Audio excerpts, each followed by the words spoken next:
নারীরা কয় তাকরে বলে কোনো ঘর নাই। কে গেল তোক নারীকের ঘর নাই? শোন তালে।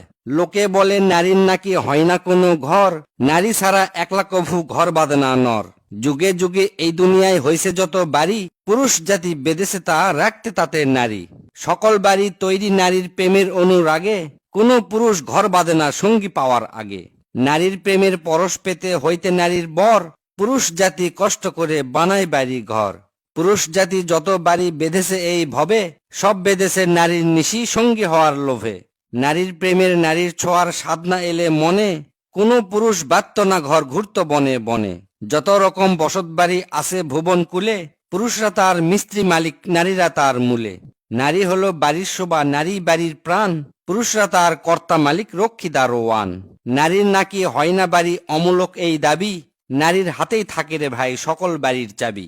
নিজের টাকায় নিজের শ্রমে বান্ধে যে ঘর নরে, নরের চেয়ে নারী তাতে বেশি বিরাজ করে।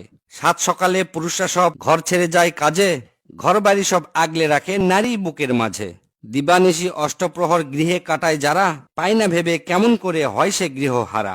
পুরুষরা হয় বাপের ভিটার উত্তরাধিকারী, পিতার গৃহ স্বামীর গৃহ দুই গৃহ পায় নারী। চলুন জানি কোন ঘরে তার কদর কতখানি, পিতার ঘরে রাজকন্যা সে পতির ঘরে রানী। কে বলে রে ভাই এই দুনিয়ায় গৃহহীনা নারী, পিতা পতি ভাইয়ের বুকেই তাদের বসত বাড়ি। ফেরদৌস ভাইয়ের এই লেখায় কি বুঝলে তুমি নারী? পুরুষরা শুধু তুমি সহ পাহারা দেয় বাড়ি।